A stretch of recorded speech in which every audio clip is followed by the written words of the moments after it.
आले उरकत.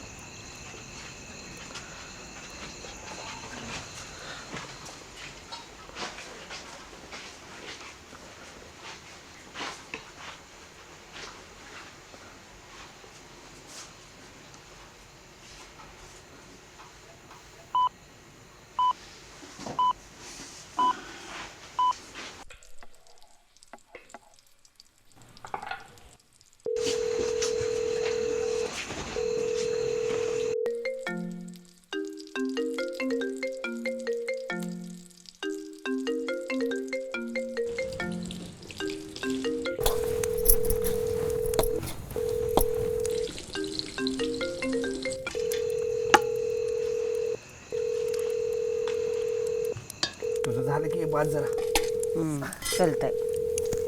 पोराला इतका फोन करतोय, फोनच उचलणं झाले बघ.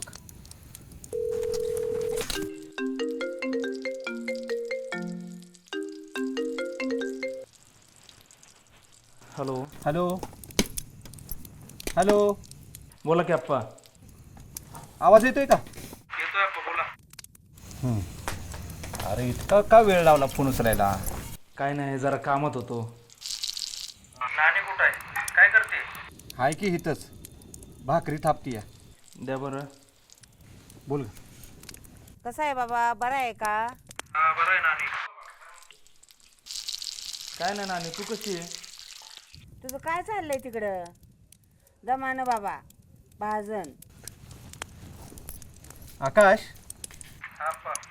शेगडीजवळ काय करतोय रे? नाही, स्वातीला थोडीशी मदत करतोय. अरे एक गड्यांची कामं नव्ह. स्वाती कुठं आहे? आहे की, बसली इथंच. तिला काय झालं? काय नाही, बसली मोबाईल बघत. आप्पा, एक विचारू का? हा विचार की. नानीला कधी निवांत बसून जेवताना पाहिलं का हो तुम्ही? तिला काय बघायचं, दररोज तर बघतोयच की. अहो तसं नाही, तुम्ही कधी तिला विचारलं का तुला थकवा आलाय का, कंटाळा आलाय का ग म्हणून? आता तूच राहिला होताच बाबा बोलायचं. बोल. आप्पा, बायकांसाठी घर म्हणजे चार भिंतीच नसतं. घर म्हणलं की भिंती दिसतात, पण त्यात आईचा घाम मिसळलेला असतो, त्यात तिचा जीव असतो, त्यात तिचं आयुष्य असतं. घर उभं राहतं ते विटांनी, दगडांनी आणि मातीने, पण संसार उभा राहतो तो आईच्या त्यागावर. हा संसाराचा गाडा चालवताना ती किती त्याग करते हे तिला देखील कधी कळत नाही आणि आपल्याला देखील जाणवत नाही. तिचं कधीच काही मागणं नसतं आप्पा. ती फक्त जगत राहते सगळ्यांसाठी. म्हणून कधी कधी वाटतं आप्पा, त्यांच्यासाठी वर्षातून येणारा हा एकच का दिवस असावा. आज जागतिक महिला दिन आहे बरं का आप्पा, जागतिक महिला दिन. निदान आज तरी तिच्यासाठी आपण थोडा पुढाकार घ्यायला हवा की नाही? आज तरी तिला इतकं जाणवू द्यायचं की ती या घरात एकटी नाही, आपण सर्वजण तिच्या सोबत आहोत. आप्पा, आप्पा, आप्पा.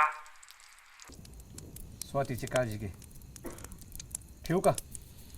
उद्या फोन लावतो तुला. हो चालतंय आप्पा, ठीक, ओके.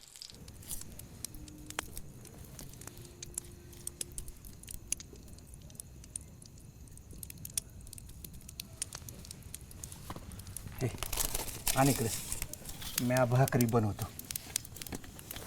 राहू द्या, नाही जमायचं. अगं मी प्रयत्न तर करतो. आणि आज म्हातारीचा दिन आहे म्हणा, असा तुझा लेख बोलत होता.